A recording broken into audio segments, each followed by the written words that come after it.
Maintenant, le prochain attribut que j'aimerais parler est le Subsurface, qui permet de simuler la lumière qui entre à l'intérieur des surfaces et en ressort, un peu comme la peau. Alors là, si je monte graduellement mon Subsurface, la lumière semble passer au travers les endroits les plus minces. Ouais, pas mal, cool. On peut ajuster l'effet si c'est plus bas. Ça sera beaucoup plus apparent aux endroits où il y a le displacement en ce moment, ça va seulement être dans les petites craques. Et si j'en ai beaucoup, ben là, ça va prendre. La lumière va passer au travers derrière l'oreille. Vous avez aussi la couleur du Subsurface que vous pouvez gérer individuellement. La lumière qui passe maintenant est verte, bleue, rose. Et on a le Subsurface Radius pour encore plus de contrôle sur la façon que la lumière interagit avec la matière. Ici, Subsurface Radius, on a les coordonnées X, Y et Z. Ici, on augmente certains de ces axes. On a des résultats différents. Du jade. Finalement, c'est possible de changer l'algorithme qui gère l'effet du Subsurface. Ici, en haut, dans le Principled, on a une liste qui s'appelle, en ce moment, elle est à Christensen-Burley, qui est un algorithme pour simuler le Subsurface Scattering. Si on appuie, on a deux choix. Par défaut, on est à Christensen-Burley, c'est la façon la moins coûteuse et la plus rapide. Par contre, si on veut plus de précision et de réalisme, on peut sélectionner Random Walk. Cette méthode donne des résultats qui sont plus plausibles, mais coûtent plus en temps pour rendre. Alors, à prendre en considération. Maintenant, si on passe à Eevee, les choses sont quand même les mêmes. L'effet fonctionne bien pareil en temps réel. Ça marche, c'est quand même cool. La différence est que le mode Christensen-Burley est le seul qui va fonctionner en mode Eevee. Random Walk est encore incompatible, alors vous allez devoir vous contenter de Christensen-Burley. Mais le Subsurface fonctionne, la couleur fonctionne, et les contrôles de Radius fonctionnent aussi. Alors là, retour à Cycles. Et maintenant, le prochain attribut que j'aimerais parler est le Specular Tint qui va teinter la spécularité, donc les réflexions, avec la couleur de votre base color. Si ma couleur de base dans mon base color est rouge, maintenant mon Specular Tint, si je l'augmente, les réflexions sont maintenant colorées rouge. Si c'est vert, c'est coloré vert parce que Specular Tint à 0, là c'est beaucoup plus blanc. Alors avec cette propriété-là, on peut être un créatif dans les réflexions qu'on veut donner sur nos objets. Maintenant, le prochain attribut que je vais vous parler, c'est l'anisotropie qu'on peut retrouver dans le principle de ici, anisotropic, qui va avec la propriété anisotropic rotation. L'anisotropie, c'est pour représenter des réflexions qui semblent avoir une sorte de direction, comme par exemple les dessous de chaudron ont souvent un motif circulaire. Il y a aussi les cheveux qui ont ce phénomène-là. Suzanne ici, si on la met en métallique, ça va être très évident. Anisotropie, je vais mettre ça à 1. Et regardez la direction des réflexions. Si on change la rotation, on va pouvoir changer l'orientation, le placement de la réflexion. Anisotropic rotation. Ouais, vraiment comme une sorte de boule de Noël. Alors, sans anisotropie, avec anisotropie. D'ailleurs, pour un meilleur contrôle sur la rotation des réflexions anisotropiques, complètement en bas, on a un input vecteur pour tangente. Et là, on peut avoir des textures qui vont dessiner le motif de nos réflexions si vous voulez des trucs précis. Hélas, ici, si on passe en mode Eevee, l'anisotropie ne fonctionne pas malheureusement. Alors, peu importe si on met le slider à 1 ou à 0, la rotation, il n'y a rien de ça qui fonctionne dans Eevee malheureusement. Alors, l'anisotropie, c'est pour Cycles seulement. De retour dans Cycles, je vais maintenant parler du Sheen et du Sheen Tint. Alors cet effet-là, c'est pour simuler les micro-tissus qui sont sur des morceaux de vêtements. Ça peut être des rideaux, mais sur les tissus. Alors si on met le Sheen, on va mettre ça à 1, et ça c'est un effet qui est très subtil. Base Color plus bleu comme ça, et un Roughness qui est beaucoup plus grand parce que tout ce qui est vêtements a souvent un indice de Roughness qui est beaucoup plus haut. Alors sans le Sheen, avec le Sheen, on a seulement un petit aura, un petit velvet sur les rebords de la géométrie. Et ensuite, on a le Sheen Tint qui fonctionne exactement comme le spéculaire, c'est-à-dire que si on met le tint à 1, le Sheen va être teinté par le base color. C'est un effet qui est très subtil, mais qu'il faut prendre en considération quand on fait des vêtements. Si ici on utilise Eevee, bonne nouvelle, tout fonctionne bien, le sheen répond très bien. Si on change la couleur, le tint fonctionne aussi. Alors Eevee, c'est beau. Maintenant, prochaine propriété. Ici, on a Clear Coat et Clear Coat Roughness. Ça sert à simuler un film par-dessus une surface comme qu'on pourrait voir pour les voitures. La carrosserie des voitures est souvent repeinte d'un film et ça sert à simuler cet effet. Par exemple, le Roughness, qui est l'aspect de base du matériel, on pourrait lui dire que tu es relativement rough, comme ça. Et là, utiliser mon Clear Coat pour ajouter une couche qui est très glossy sur la surface. Et on peut changer aussi le roughness bien sûr du clear coat avec la valeur ici, clear coat roughness. Ouais, comme ça. C'est comme avoir deux niveaux de roughness au final. Également pour le clear coat, on a complètement en bas clear coat normal qui sert à simuler comme les normal maps et le bum qu'on a vu tout à l'heure, mais seulement pour la couche du clear coat. Alors ça peut être utile. Et puis là, j'avais oublié de changer, mais j'étais dans Eevee et ça confirme très bien que Clear Coat et Eevee, ça fonctionne aussi bien, mais dans Cycles, on va avoir les mêmes résultats, même physiquement un peu plus plausible. Maintenant, je parlerai de la transmission. Alors, ici, on a la propriété transmission qui nous permet de simuler la lumière qui passe au travers du verre. Alors, ça transforme vos objets en surface translucide. Si je mets la transmission à 1, et voilà, c'est beaucoup plus long à rendre, il y a beaucoup plus de bruit, mais la lumière veut passer au travers de la géométrie comme si c'était du verre. D'ailleurs, c'est un peu dur de voir avec tout le bruit. Dans les Render Properties, on peut activer du denoising qui sert à enlever le noise. Alors dans denoising, dans la catégorie sampling, on peut activer dans le viewport, ce qui fait qu'on va se débarrasser un peu du noise quand on va voir l'aperçu. On a aussi le Transmission Roughness qui sert à simuler l'irrégularité à l'intérieur du verre, ce qui donne des lumières qui sont un peu plus diffuses à l'intérieur du volume. Roughness à 0, Transmission Roughness à 1, 0, 1, on voit la différence. Mais il y a aussi le Roughness qui a beaucoup d'impact sur le look de la transmission. Alors ici, le Roughness, si je décide de le baisser, on voit le look est vraiment plus différent. Là. On a oui les réflexions plus nettes, mais la lumière qui rebondit à l'intérieur du verre aussi l'est. Alors là, le roughness, ici, on met beaucoup plus de diffus dans l'éclairage avec le Transmission Roughness. Si je le mets plus bas, tout est beaucoup plus net. Et puis là, on peut changer la couleur. Hein? Un beau vert vert. Si je monte le roughness, on a plus l'impression d'avoir un verre qui est givré, qui a été blasté au sable.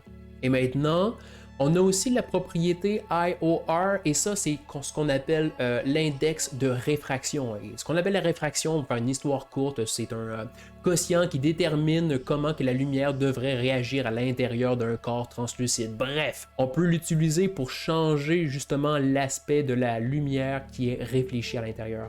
Maintenant, la transmission dans Cycles, ça fonctionne super bien, mais dans Eevee, les choses sont un peu différentes. Alors pour avoir un résultat un peu mieux que ça, en premier, on doit se rendre dans les Render Properties. Et ici, Screen Space Reflections, je vais activer et je vais ouvrir la catégorie pour activer les réfractions. Et puis là maintenant, aucun changement, on n'a pas terminé. On va aller maintenant dans les matériaux ici. Et puis là, complètement en bas du panneau, on peut activer Screen Space Refraction. Et voilà. C'est déjà mieux, mais les réfractions avec Eevee, ça fonctionne surtout mieux quand on a des HDRI. Rapidement, vous pouvez aller dans votre viewport en haut à droite et sur la petite flèche ici, vous pouvez décocher Scene World pour vous permettre d'avoir une prévisualisation avec un HDR. Si vous cliquez là, vous allez avoir une petite sélection de HDR que vous pouvez sélectionner pour avoir une sorte d'environnement temporaire. Donc là, on voit qu'il y a de la réfraction qui est prise en compte pour la transmission de l'environnement. C'est pas mal la réfraction dans Eevee, mais ça va jamais autant bien looker que dans Cycles. Alors, attendez-vous à faire beaucoup d'ajustements pour avoir un bon résultat avec Eevee pour la transmission. Mais c'est ça la job d'artiste aussi. De retour dans Cycles, je parlerai maintenant de l'émission qui sert à émettre de la lumière sur un matériel, sur une surface. Alors ici, dans la couleur, si j'augmente la lumière, là, tout d'un coup, Suzanne émet de la lumière. Je peux mettre une couleur. Ici, j'éteins mes lumières et je les cache avec H. Wow! Suzanne fait de la lumière. La valeur maximum ici, c'est 1, mais on peut manuellement entrer peut-être 3. Encore plus de lumière. Mais ici, le plaisir commence quand on utilise des textures. Alors, avec Shift A, je peux créer une nouvelle node qui est le checkerboard, qui sert à avoir un motif de damier. Et quand que je prends la couleur et que je la mets ici dans l'émission, là, on peut mettre la couleur numéro 1. On pourrait mettre la couleur que j'avais au départ. Et dans la couleur 2, mettre du noir. On change l'échelle. Et là, on a un motif damier qui émet de la lumière. Maintenant, si on traverse dans Eevee, eh bien, le résultat est similaire. On n'a seulement pas la contribution de la lumière dans l'environnement parce que Eevee ne fonctionne pas comme ça. Il ne peut pas prendre les résultats de l'émission et le propager dans l'environnement. Du moins, il y a des techniques pour réaliser ça, mais ça va plus loin que ce que je veux parler dans cette vidéo. La dernière propriété que je vais aborder pour le Principled BSDF, c'est l'alpha. Avec l'alpha, on peut découper des parties dans notre modèle et rendre ces parties-là invisibles. Par exemple, avec le checkerboard que j'avais tout à l'heure, je pourrais ici prendre le facteur. Vous voyez le out, la sortie qui est grise. On voit l'entrée de l'alpha qui est gris. En général, on veut matcher les couleurs. Alors si je prends le fac dans mon alpha, on a le damier. Là, ben, ça nous fait de la transparence. Ben, c'est intéressant comme résultat.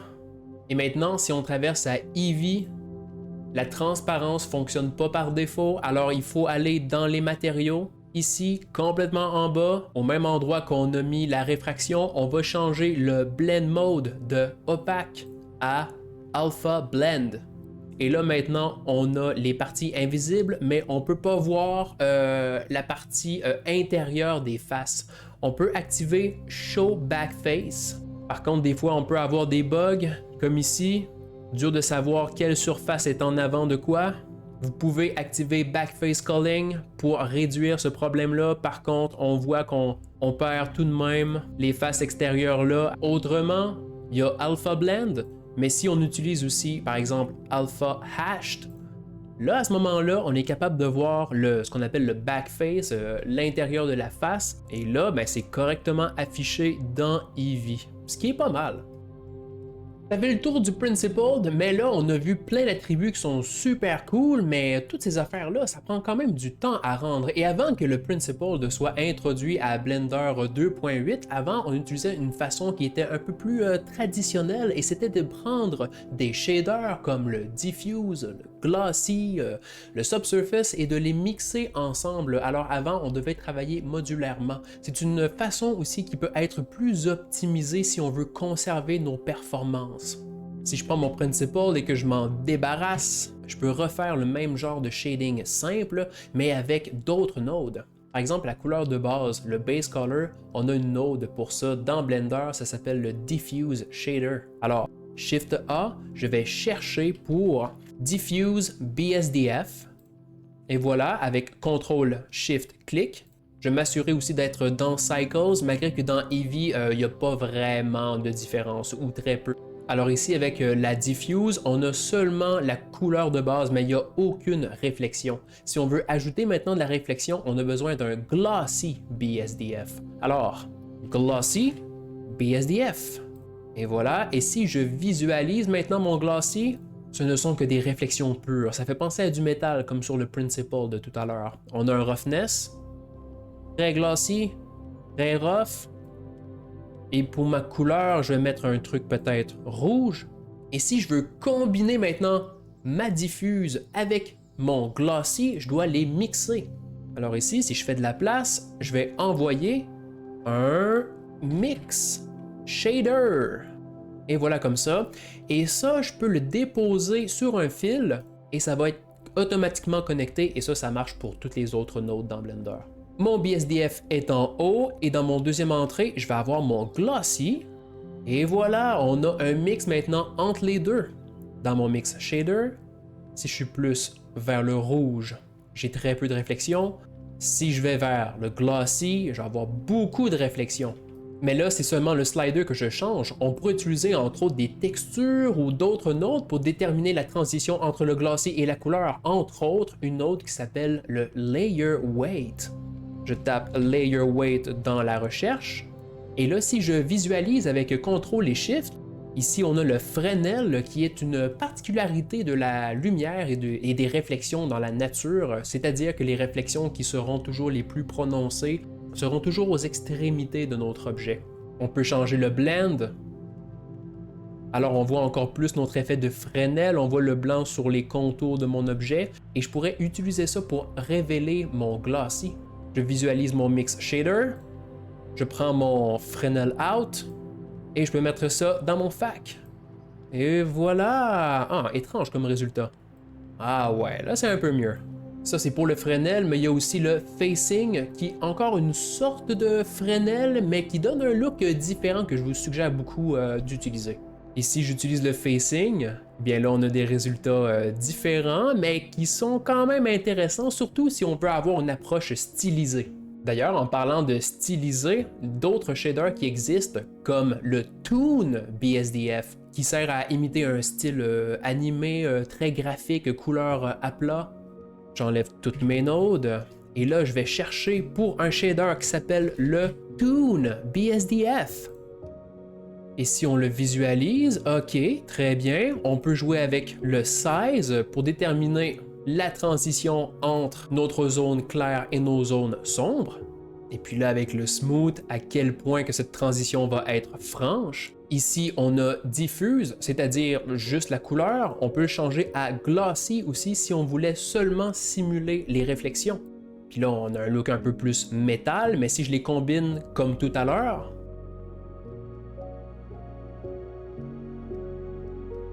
un Toon BSDF comme ça en rouge. Ouais. Et ici, j'ai un glossy. Et avec un mix shader. Hop. Hop. Hop. Layer weight. Facing peut-être. Là, j'augmente le size un peu. Puis là, on commence à avoir des allures plus stylisées. Ah, il y a quelque chose d'intéressant ici.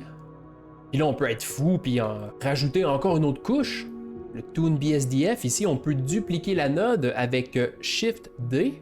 Et voilà, un autre mix. Comme ça, la sortie ici. Je vais changer la couleur. Vert. Changer le look un peu. Il y a quelque chose d'intéressant. Par contre, je dois vous dire que les Toon BSDF ne fonctionnent pas avec Eevee. Il va falloir utiliser Cycles pour ça. Mais si vous voulez avoir un look stylisé avec Eevee, il y a d'autres techniques, mais qui dépassent un peu la vidéo que je veux vous montrer aujourd'hui. Finalement, pour terminer cette première partie sur les matériaux, je termine avec le volume, parce que jusqu'à maintenant, on a utilisé la surface, représenter les surfaces, ouais, mais on n'a pas encore représenté des volumes, les volumes comme de la fumée. Alors ici dans le volume, on peut ajouter un shader qui s'appelle le Principled Volume. Le Principled Volume, c'est comme un Principled BSDF pour les surfaces, mais ici c'est pour la fumée. Alors si je prends la sortie du volume et que je mets ça ici dans Volume, ah, on a comme de la fumée. Je change la couleur. La densité. Ah ouais, là, il y a plus de fumée, ouais. À ce point-là, il a l'air plus translucide que d'être fait de fumée, en fait. Avec l'anisotropie, ici, c'est pas comme avec le métal. C'est pour déterminer l'angle que la lumière va prendre pour traverser la fumée. Il y a des résultats intéressants à faire avec l'anisotropie. Également, on peut émettre de la lumière avec ça, et bien, il y a plein d'autres options, mais un peu comme le Principled BSDF, ça c'est la façon physiquement plausible de simuler de la fumée. Des fois, on veut juste avoir un contrôle plus artistique et pas trop s'en faire avec la science. Alors ici, je peux, au lieu de ça, appeler un Volume Scatter, qui sert à disperser la lumière dans des fines particules, mais on a aussi le Volume Absorption, qui sert à réduire la lumière quand elle entre en contact avec des particules. Si je prends mon Volume Scatter et que je mets ça dans mon entrée volume, Là, j'ai la lumière qui passe au travers Suzanne comme si elle était faite de fumée. Un doux brouillard. Avec la densité, si on augmente, eh bien là, elle semble être faite en neige. Avec une petite couleur peut-être. Ah, intéressant, intéressant. Toujours l'anisotropie pour déterminer l'angle de la lumière. Et ça, c'est pour le scatter. L'absorption maintenant, qu'est-ce que ça fait? J'augmente la densité. Et puis là, on a la lumière qui s'éteint graduellement lorsqu'elle entre dans le volume de Suzanne. On peut changer sa couleur ici aussi. Un peu trop dense. Et naturellement, on peut mixer ça ensemble. Un ici, l'autre là. Et ça, c'est dans mon volume. Wow, ok. Alors, on peut changer la couleur, hein? Ah. Wow, intéressant, hein? Et pour terminer, le volume, ça fonctionne très bien dans Cycles. Par contre, c'est lent à rendre. Si vous utilisez Eevee, en général, les volumes fonctionnent bien dans Eevee. Par contre, Eevee ne prend pas vraiment bien en charge les formes complexes, un peu comme Suzanne. Pour faire des formes primitives, ça fonctionne, mais pour des formes un peu plus complexes comme Suzanne, ça donne seulement une sorte d'amas de petites cartes, de petites plaines. Donc, ça fonctionne pas exactement bien. Par contre, quelque chose qu'on pourrait faire avec Eevee, c'est d'avoir juste une fumée globale dans la scène. Je crée un nouveau cube au centre de la scène. Je le fais grand pour englober tout. Et voilà, comme ça, je suis à l'intérieur. Et puis maintenant, dans les matériaux, je vais lui donner un nouveau matériel à ce cube. Et ce matériel va s'appeler fumée. Et ici, on n'aura pas besoin de principled. Je vais aller sur Suzanne. Je vais prendre les nodes ici avec CTRL-C. Je copie. Et sur mon cube, CTRL-V. Et voilà. Et je mets ça dans le volume. Et là, il y a trop de fumée. Je vais baisser mes densités. Et puis là, comme ça. Suzanne, par contre, elle va devoir avoir un matériel. Ça, c'est mort. On va lui envoyer un principled. Cool. Et là, maintenant, dans mon cube, je peux faire une sorte de fumée générale comme ça. Et puis là, si vous saviez ce qu'on peut faire quand on commence à mettre des textures là-dedans, là, on peut avoir des patterns dans notre boucan. Là. Comme ici, j'ai comme des petits voluptes de volumétrie, mais tout ça, c'est pour une prochaine vidéo.